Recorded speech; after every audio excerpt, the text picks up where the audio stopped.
Welcome to another episode of Business Made Simple. I'm your host, Tim Mansour, and my co-host and wife, Chrystal Mansour. We are broadcasting live from the Business RadioX at Subaru Gwinnett Studio. Today's podcast we are so excited about. It is about our current business in flipping homes. We want to provide you with information and a 10-point step-by-step guide on flipping houses. Tim, we have enjoyed creating this guide so much on how we've been successful. There's a lot of false information we have found out that people hear, and we want to share our guide so that we can help others and give them the simple truth about flipping homes. People ask us, first thing is, how do you find a house to flip? Well, let's talk about foreclosure homes at first. And most of our foreclosure homes we're buying off the courthouse steps, and a lot of people don't understand on the courthouse how it works. So let's go over that a little bit. Number one is the first Tuesday of each month, most counties, if they have foreclosures, and most of them do, they're on the courthouse steps. And they call it on the courthouse steps because it's got to be on the outside of the courthouse, and the time is from 10 a.m. till 4 p.m. Usually never goes that long, but usually probably until about 12 or 1 o'clock. It's just according of what county you're in and how many foreclosures they have. But the way it works, people don't understand. You have to take cash to these sales. And when I say cash, that means, of course, cash money exactly, or you can take checks made out to yourself, and you need to get them in different increments so that when you buy the home, if it's $165,000, you want to have as close to $165,000 as you can. Because the situation is, you cannot leave the courthouse. Once you've bought a home, you have to pay for it right then. If you decide that you want to go get extra money, they will put that back on the courthouse steps and not let you bid on it. I'm going to give you an example of what happened to Chrystal now. One time we went and got money the day before. It was the day of, and that's what got us in trouble. We were a little bit late. Our banker was not used to doing this, so they gave us $200,000, but we got it in increments of $50,000, which is a mistake. So we go to the courthouse, we go to look at homes. We have about 15 or 20, and we'll talk about that and how we did that in a minute. But anyway, we bought a home for $108,000. Now, we didn't have but we had $150,000. So what I told the people at auction.com, which is a great company, is that we would put down $100,000, run to the bank, get the other $8, come back and pay for it. Of course, they wouldn't let us do that. We didn't know that at the time. This was probably 5 or 6 years ago. They said, you have to pay for it right now, and if you don't, they're going to put it back on the courthouse steps. So, of course, I started sweating because I'm thinking $150,000. Wow. I'm buying a home for $108,000. They said, well, what we'll do is our lawyers will send you the extra $42,000 back in the mail. Now, of course, not knowing the company at that time, it made me very nervous. And I sat there and fussed with each and every one of them. I probably was a little rougher than I should have been. But it was a rule that I just didn't know about. Ended up giving them $150,000 for the $108,000 home. 2 weeks later, I got a check in the mail for $42,000. And I want to say this about auction.com. We've done some seminars with them. They are a great company. Since then, we've done 50 houses, and probably out of that, 35, 40 of them with auction.com. They are unbelievable. The great thing about it is when we first started doing this, we used to have to go through the newspaper, go to the back of the newspaper, look at all these houses, go to the courthouse. You had 5 or 8 lawyers out there yelling and screaming. You had to figure out what house is which, and it was a tough situation. Auction.com, the great thing about them is they have a website or an app that you can go on, and it tells you everything that's going on the courthouse steps that day. Now, we do a lot in Gwinnett County, so we pull up Gwinnett, but we can pull up anywhere in the country and know about the houses that are going up for auction. Chrystal and I will ride around usually a week and a half, 2 weeks before the auction, look at the homes, and that's what you got to do. You've got to go look at the houses. Even though we can't even get inside a lot of them, we can look at the big ticket items on the outside. And a lot of times, some people sometimes are they're not vacant. There might be someone in the home, and you have to know that too. So Chrystal will sit there, write everything down, take pictures of the home, because when you're looking at 20 and 25 homes, it's a lot. When you go to the courthouse, you've got to remember every single home that you're bidding on. And we always put the top dollar we'll give for it, and we go from there. We do not go over our top dollar bid. Now, how to get to that, you have to know the big ticket items. You've got to know what's going on with these houses, and we'll get in more of that a little bit later. So that is one way to find these houses on the courthouse steps, and it is a great experience. If I would say before you buy a home, you need to go and just get the experience, because it's something else. Another thing a lot of people don't know, when you buy the home, they don't give you keys and here you go, good luck. You might have to break into your own home to get in it if no one's in it. If someone's in it, you have to deal with it. And we have been very lucky with that. We've had probably 10 people that have lived in the home. And I suggest when you do that, go to the door, tell them what's going on. Most of them know, and just be as nice as you can with them, because again, these people are losing their home.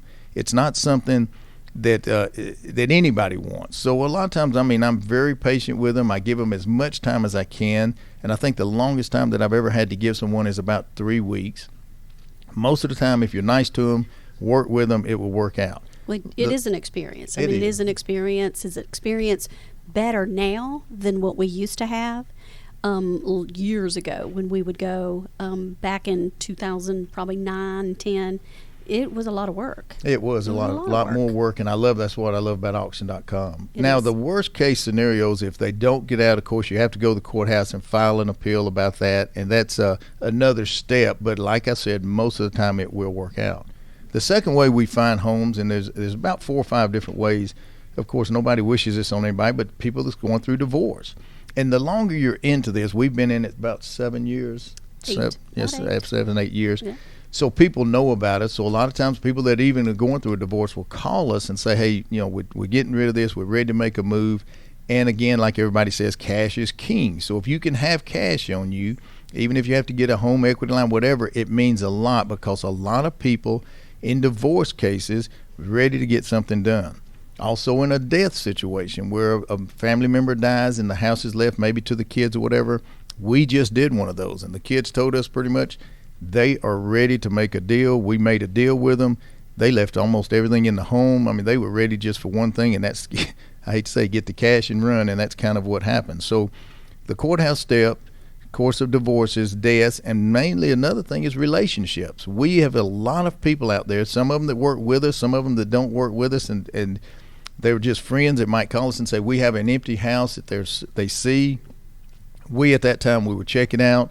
We have a great realtor, and we'll talk about a little bit about that. Her name is Cherry Tolliver. Cherry does a terrific job for us, and she will give us all the information within 10 minutes of when we call her. And that's something that we'll talk a lot about, because people always ask me, why do you use a realtor? Why not sell it yourself? And we'll talk about that too. Well, Tim, when we talk about relationships, a lot of people ask how we fell into flipping houses, and that is such a great story, because our very first house is the house we live in now, that we were just going to purchase because it was right beside us. We were going to just fix it up and sell it and just kind of see how it goes, because it was vacant for about 2 years. So that's such a great story that our neighbor calls us and says, hey, that house is going up on the courthouse steps. Did you know that? And they called us on a Monday. We couldn't find out who owned the house, which is usually pretty easy to do with Cherry, but we couldn't find out. Ended up going to the courthouse step on Tuesday and bought the home.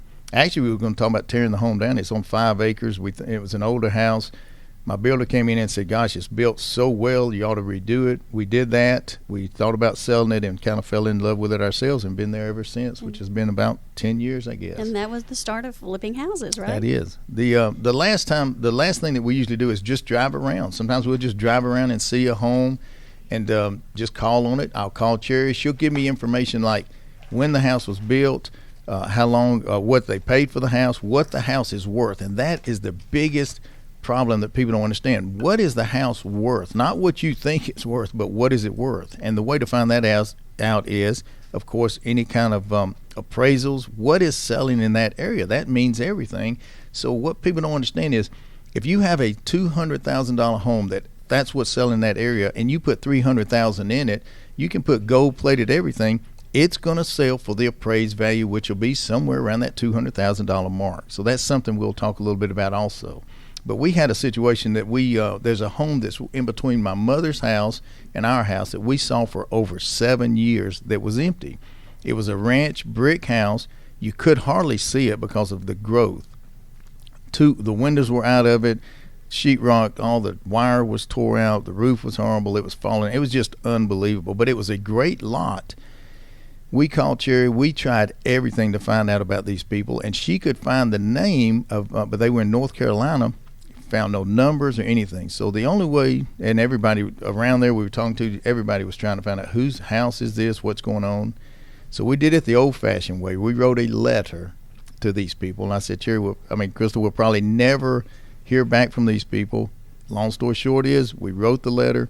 1 week later, a lady named Desiree called us back and said, we own the house. My mother owned the home. We all live in North Carolina. We've been talking about selling this house for so many years, but none of us wanted to come down and fool with it. I said, we're very interested in it, but do you know the shape it's in? It's just horrible. We're not sure if we'll just tear the house down. You could not walk around this home because it was so thick of briars and all. So we talked to the lady. I bought the house for $35,000 with the land and everything. And it was not squared. What was funny about it, it was a kind of a little piece that we sold to the neighbor for $9,000 to square his property off and also square this property off. So we had 25 in the home. That doesn't happen much. We put about 105 in it. It came out beautiful. Sold it for $219,000. So what I'm saying there is there'll be situations you have to really go and search and find as much as you can about these homes, but you need to know as much as you can about them before you turn around and purchase one. But the most important thing is you need to know what you're going to sell it for before you buy it. And some people think, well, how do you do that? Well, it's all about appraisals. And you need to know, we try to know within $4,000 to $5,000 how much we're going to put in the house and $4,000 to $5,000 of how much we're going to sell the house for. And we've been very lucky there because we have a great realtor.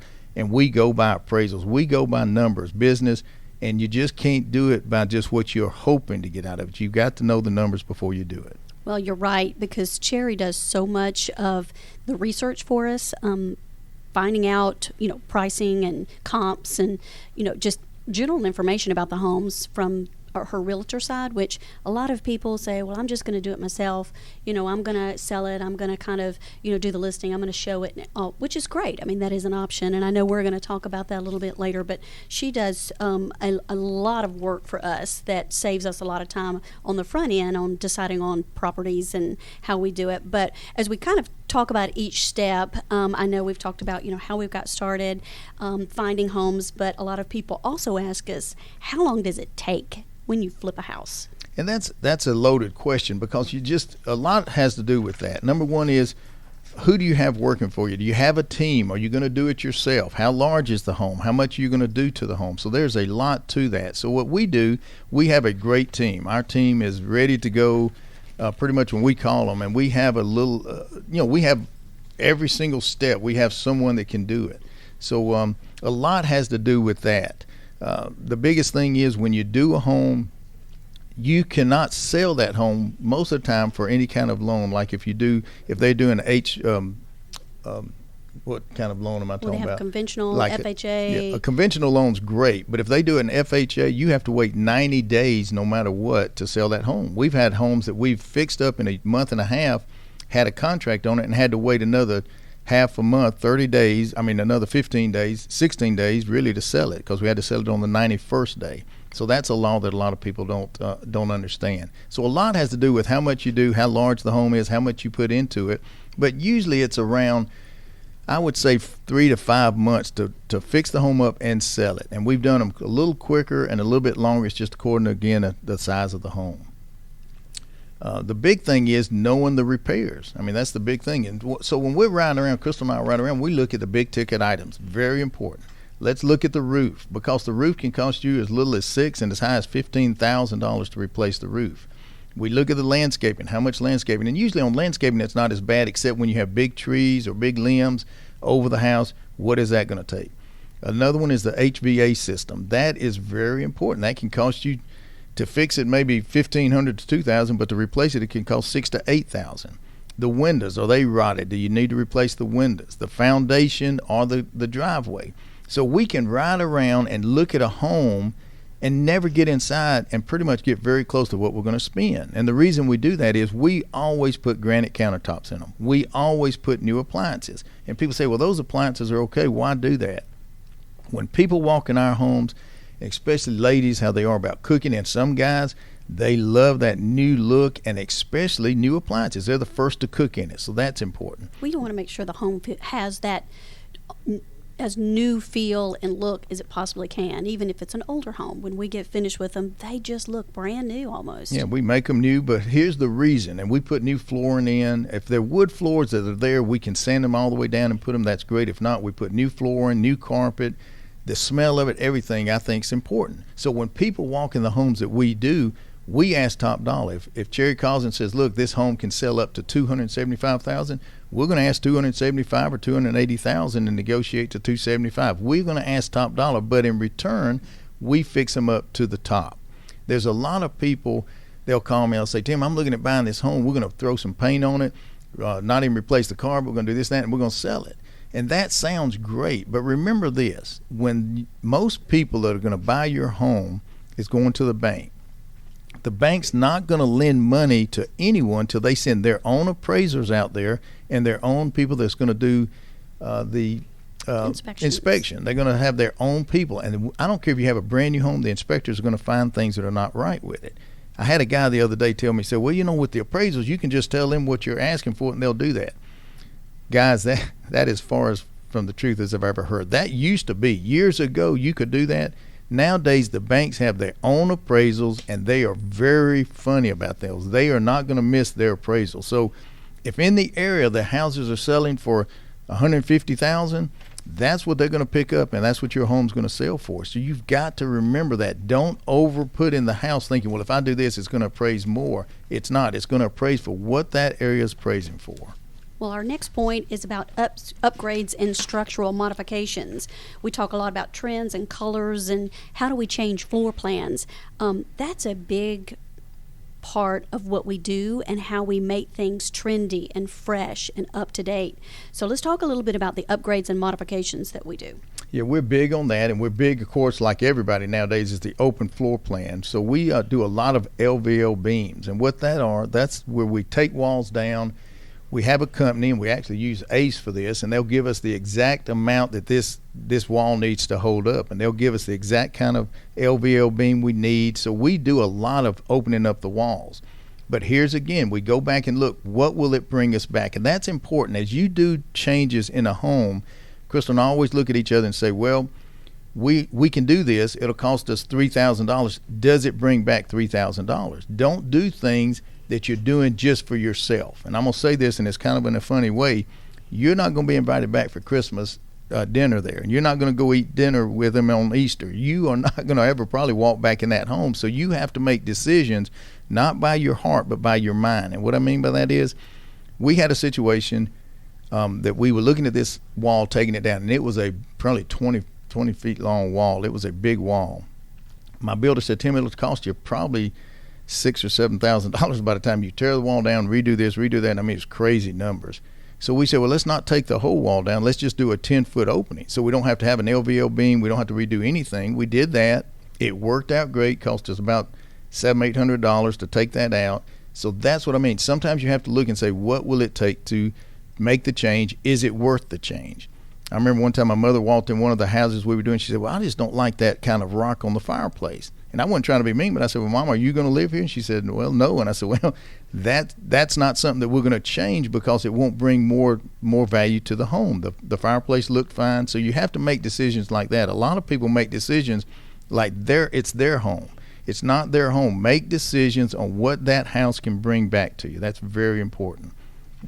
Well, as we talk about trends, colors, price points, and the upgrades and the modifications that we do, that's super important because that's what keeps the house fresh from the exterior, the curb appeal, to the inside. When people come up, they want it to look brand new or almost brand new, but the trends and the colors, for me, that is the fun part. I really just super enjoy it. It's really part of what kind of excites me when when we even first drive by a house. I start kind of reevaluating kind of my vision of it.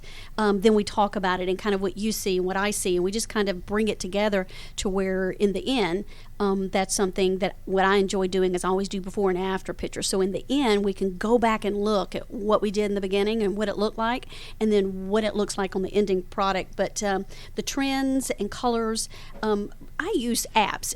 Apps are so big with people now. You can get any possible app that you ever dream of. A few of them that I use Houzz, Houzz. I use that. I use Pinterest. Of course, you can Google anything you want now. I use a lot of Sherwin-Williams colors.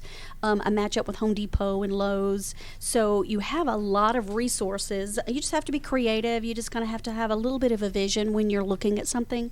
But trends, colors, price points, like you're talking about, Tim, is really important. So don't be afraid to be creative, and don't be afraid to kind of experience with different things, because that's kind of what it's about. The trends change so fast, and especially colors change so fast. Best thing is just be creative with it. The next point that we talk about is a huge part of what the ending cost that we have in houses is going to be materials and repairs, the construction. Exactly. And what we do with materials is really important. We buy all of our materials. We don't let someone go and search and we're paying for them to go buy our materials. So we go to Lowe's, we go to Home Depot, we go to Ace Hardware. We use other companies we have one in Winder that builds our doors. We have one in Athens that does windows. We have different people, and we always are checking prices. But what's important is, if you have the time, pick your own materials up. Don't get charged for someone to go shopping for you. It's almost like we pick up all of our materials. Now, here's another thing we do that a lot of people don't do. When we don't use that material, let's say that we have 4 boards left, or we have a little bit of tile left, we take it back. I mean, I've taken things back for $30 to $300. Don't let it sit around and waste, because here's how we work it. When we buy the home, we have a number. We write that number down. Every penny from then on, we write down. We have a list. So at the end, I know exactly the profit we made. So if it's $100 or $200 or $400 of material I'm taking back, I want to make sure that I take it off the list so that at the end, I know exactly what we spent. We always compare prices. We return materials. We pick up materials.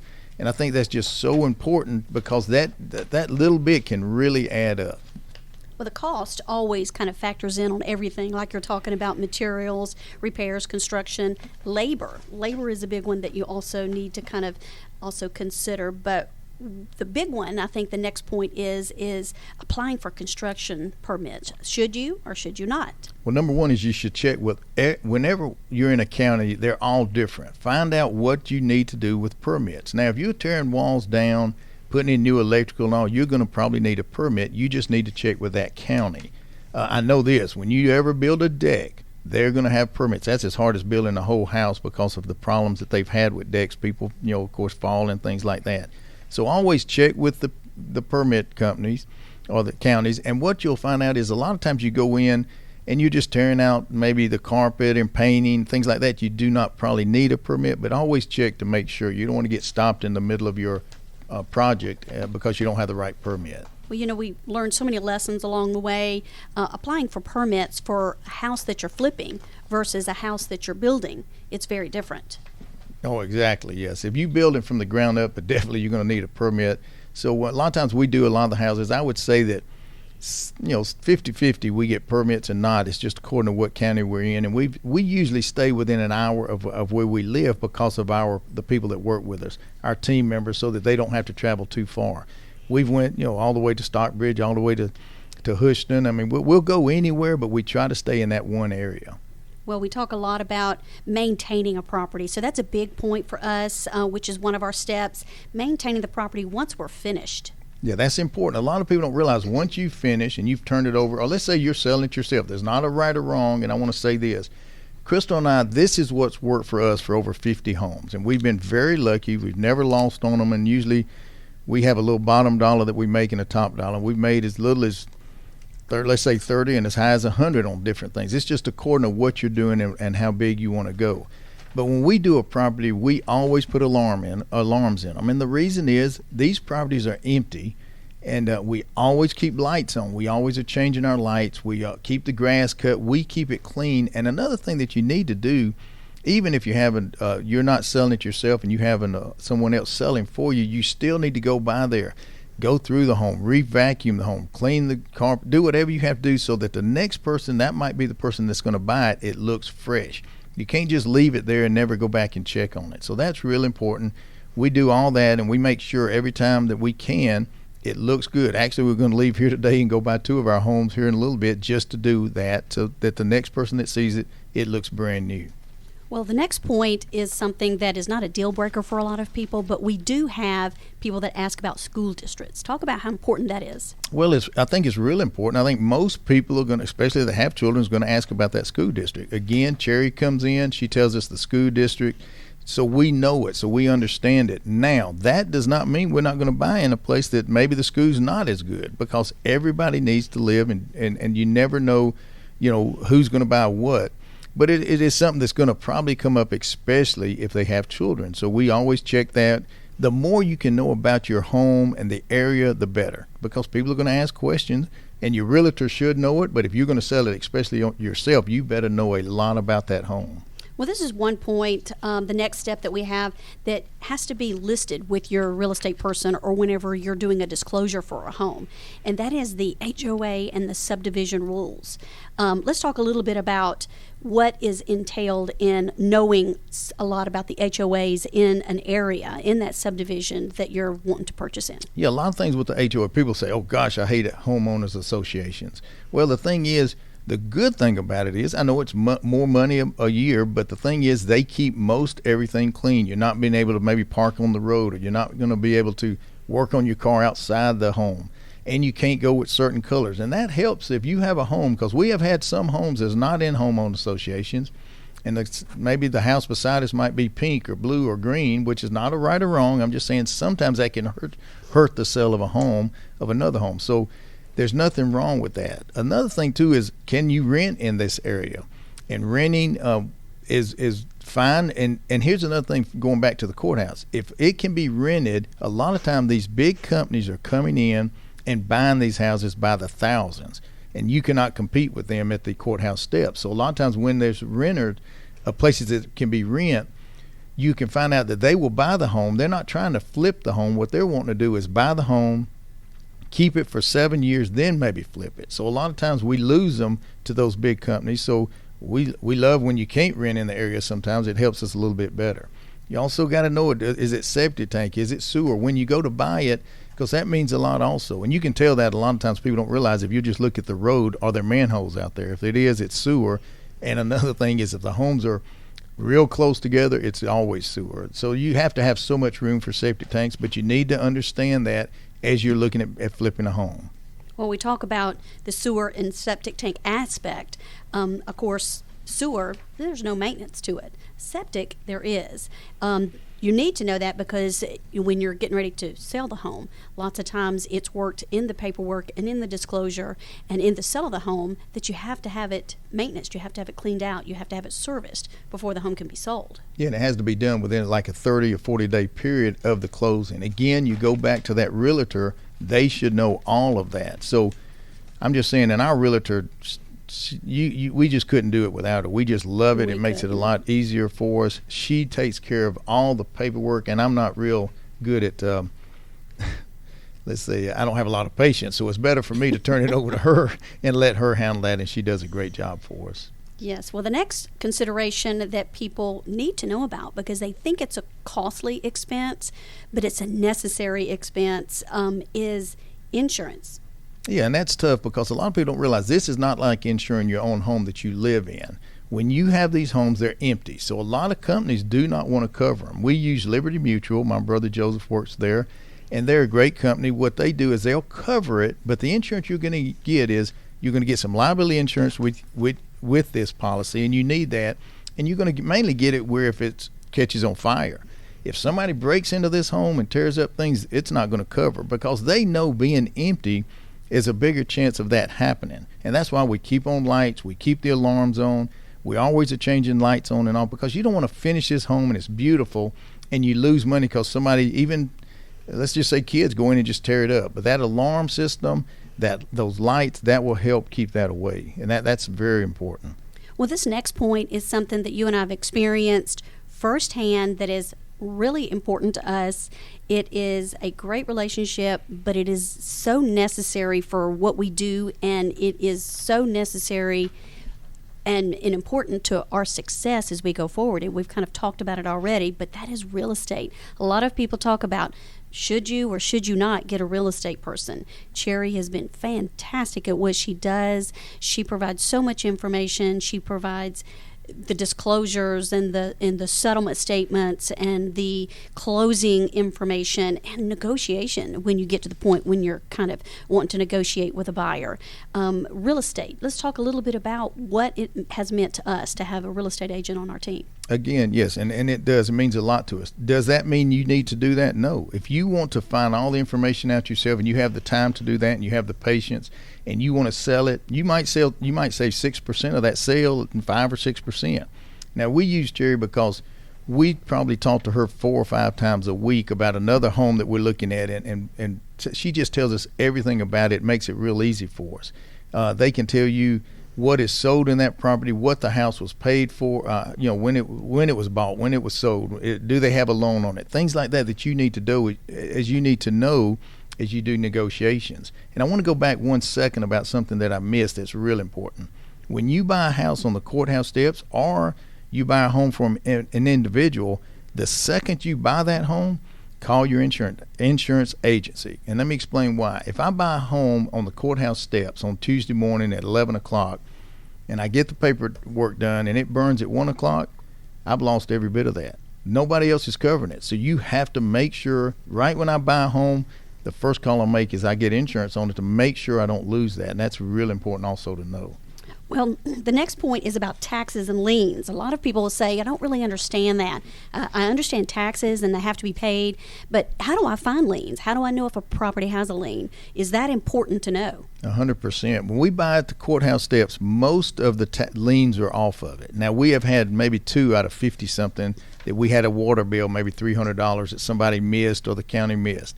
What's important is if you buy from the courthouse steps, if you buy from especially just an individual, you need to have a lawyer pull the title, make sure it's a clean title, make sure there's no liens on it.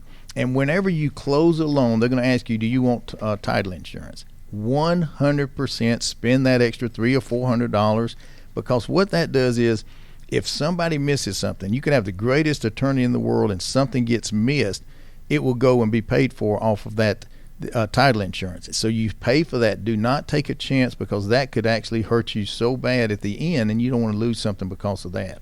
But the liens, make sure there's no liens on them. If there are liens, negotiate it. I've had people that said, hey, we got a $6,000 lien.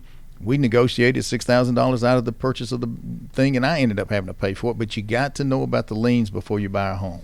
Well, this last point is something that is huge. It's absolutely one of the hugest parts and aspects about what we do on flipping homes. It is about what our success is about, is our team. How do you feel like building a team and the team of people that you have doing a lot of your work? Let's talk a little bit about kind of what that has meant to us. Well, number one is, if you've listened to any of the podcasts that we do, the success that we've had has been because of our team members. And we've had 10 different businesses, and every single business I've had, no matter what, it was the team members that made it happen. It wasn't Tim or Chrystal, it was a team. And we have some great teams. Let's just talk about subcontractors, the guys that we use every day. Number one, they're great friends of ours, and they do great work. And we've had a lot of them that we've been using for years, from even the fitness centers or the tennis center we had, or equipment store we've had. We've used different people from different places, but we have a team for every part of our building of these houses. Now, the thing that's probably the most important thing about our team is they work hard for us. They really make a difference. The second they're done with a job with us, they're paid. And I know it might be a little hard for you, but let me explain this. If someone's working for us on Tuesday and they finish the job on Wednesday, they get paid on Wednesday afternoon. And they know that. If they're not going to wait 30 days for a check, they're not going to get done Monday and have to pay them Friday. I'm paying them that day, and that's tough. But I can tell you this: when I call them, they are there. I've had my team members working on another job that had nothing to do with me, called them and said, "I really need something done." And I'm not trying to be mean to anyone, but they'll leave a job to get to me because they know the second they're done, they get paid. And that means a lot to these guys. They are working hard for you. They are part of the team. And we want them to make money. We want our realtor to make money. We want our painters to make money. We want everybody to make money because we are making money. And if they're making money and we're a team, we're all in a good shape. It's never a one-sided where we're the only ones making money. It doesn't make sense. So take care of your team. And just like this, when you call someone and you want them out there, you'll do anything to get them out there. We'll pay them for when they come out there, because from then on you're building a relationship with them, and that means everything. We're good with people that we buy our vendors. We buy materials from them all the time. It's almost like they're part of our team also. Our insurance agency's part of our team. Our real estate agency, part of our team. So we have a winning team. That's what's made us successful. And we can answer any of your questions. I mean, if you want, there's a lot about flipping homes. It's not just buying something, throw some paint on it, and let's sell it. I mean, you've got to deal with a lot. It's probably one of the best times we've had together. We have a lot of free time. We have great people, and that's why we have free time. And we've done well with it. We're very excited about it. We will help you in any way we can. Somebody asked me the other day, well, why would you give all that information out? Let me tell you, in this world, if you want to do what we're doing, we hope the best for you. There's plenty out there for everybody. I'm not trying to get somebody else's, if somebody's trying to get mine. Work with people, and that's what it's all about. We have had many people shadow us and follow us around, and they've learned a lot, because why do they need to make the mistakes that we did when we first started? So nobody's perfect. We try to do what we need to do. Again, we're giving you information that's worked for us. That doesn't mean it needs to work for you. You can try anything you like. We'd love to help you any way we can, and we just appreciate your time. Well, we talk about the book that we wrote, and in each chapter at the end, we talk about lessons that we've learned. So kind of touching a little bit on what you just said, Tim, we've been there. We've actually needed to learn as we kind of go. So we've also put ourselves in the positions to where we ask questions. We go to the people that have that knowledge that we're looking for. So yeah, please don't be afraid to ask a question. Send us your business question, flipping question, whatever that you want to ask us, and we'll be more than happy to respond, get you the information that you need. But please join us again on June the 10th for a business roundtable, where we'll be sharing different aspects of business with some special family guests here on Business Made Simple. We hope you enjoyed the show today. We invite you to visit our website at www.mansour, that's MANSOUR, international.com, to learn more about us or to catch up on past episodes. We look forward to talking to you again on Business Made Simple podcast, and until then, watch what you wish for. It might come true.